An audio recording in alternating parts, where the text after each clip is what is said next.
చామల కిరణ్ కుమార్ రెడ్డి మాట్లాడుతున్నారు. లైవ్ లో చూద్దాం. పరిస్థితి మీరు చూసిరు. ఇప్పుడు నాగం జనార్దన్ రెడ్డి గారు పాలమూరు రంగారెడ్డి కేసు ప్రాజెక్టు మీద వేసిన కేసుని తీసుకొచ్చి టోటల్గా తెలంగాణ ప్రజల సొమ్ములు దోచుకున్నటువంటి కాళేశ్వరం ప్రాజెక్టు గురించి ముడిగట్టి దాని గొప్పతనం గురించి చెప్పే ప్రయత్నం ఇలా కేటీఆర్ గారు చేస్తున్నారు.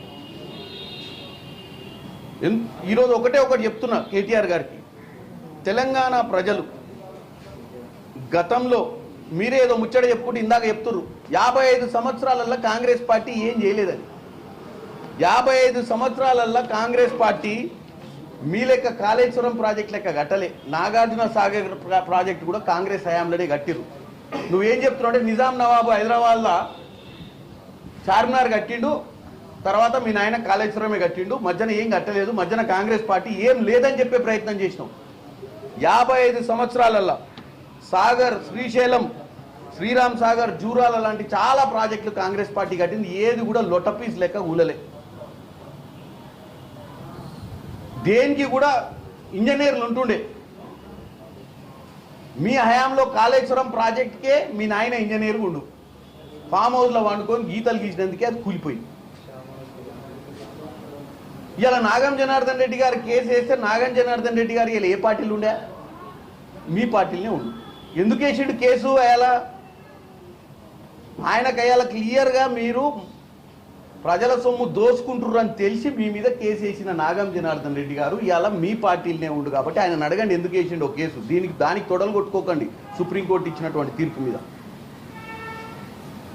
ఇకపోతే 24 గంటలు ఏ విషయం వచ్చినా మీరు రేవంత్ రెడ్డి గారి పరిపాలన గురించి మాట్లాడతారు. ఇక రేవంత్ రెడ్డి గారి పరిపాలన ముచ్చట రాగానే ఒక అంశం, మొదటి అంశం మీరు తీసుకునే అంశం ఏంటంటే, మా నాయన హయాంలో మేము సంవత్సరానికి 50,000 కోట్లు అప్పు చేసి ఎన్ని ప్రాజెక్టులు కట్టినాము, ఎన్ని బిల్డింగులు కట్టినాము, ఎంత వ్యవస్థ చేసామని చెప్తున్నాం. రేవంత్ రెడ్డి గారు వచ్చిన తర్వాత 1,58,000 కోట్లు అప్పు చేసిండు, ఏం కట్టిందని అడిగినాం. నేను దానికి తెలంగాణ ప్రజలకు సమాధానం చెప్పదలుచుకున్నా. ఇలా మీ నాయనకు మిగులు రాష్ట్రం చేతిలో పెట్టినాం. ఆర్థికంగా ఒక బ్రహ్మాండమైన రాష్ట్రాన్ని ఆ రోజు తెలంగాణని ఇచ్చినటువంటి కాంగ్రెస్ పార్టీ ఒక మంచి ఆలోచనతో తెలంగాణను ఇస్తే మీరు దాన్ని ఈ స్థితికి తీసుకొచ్చిరన్న విషయాన్ని మీరు మర్చిపోవట్లేదు. మీరు ఇంకా ప్రజల్ని తప్పుతో పట్టిస్తున్నారు. మిగులు రాష్ట్రంలో ఉన్నటువంటి ముఖ్యమంత్రి అప్పులు 7 లక్షల కోట్ల పైచిలుకు చేస్తే 7 లక్షల పైచిలుకు అప్పున్న రాష్ట్రంలో ముఖ్యమంత్రికి వచ్చిన రేవంత్ రెడ్డి సంవత్సరంన్నరలో ఏం కట్టాలి? ఎప్పుడు నీకు ఏం కట్టాలి? 1,58,000 కోట్ల అప్పు ఎవరి కోసం చేసినాము? 1,58,000 కోట్ల అప్పు తెలంగాణ ప్రజలకు మరొకసారి చెప్తున్నా.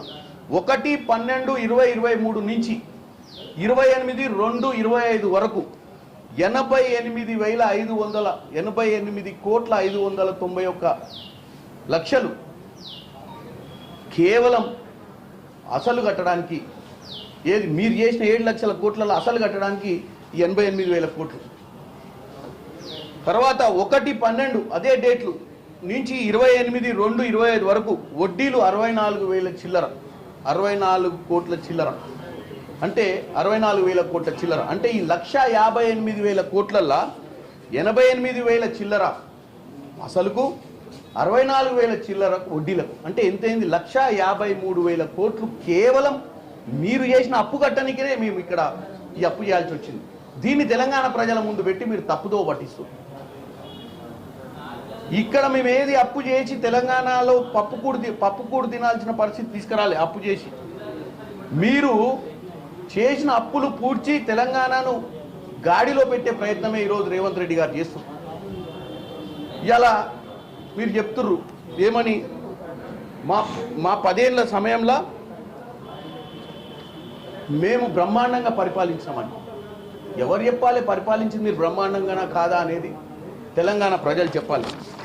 ఇకపోతే ప్రతి కార్యక్రమం, ఏ కార్యక్రమం తీసుకున్నా ఈ సంవత్సరంన్నరలో ప్రతి దాని మీద అక్కసు.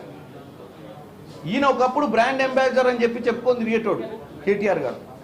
నేను ఒక టాప్ బ్రాండ్ అంబాసిడర్ని, తెలంగాణను ప్రపంచ పటంలో తెలంగాణను, హైదరాబాద్ సిటీని నిలబెడతా అని చెప్పి అప్పుడు చాలాసార్లు దావోస్ పోయిండు, అమెరికా పోయిండు, ఇక వాళ్ళ నాయన అయితే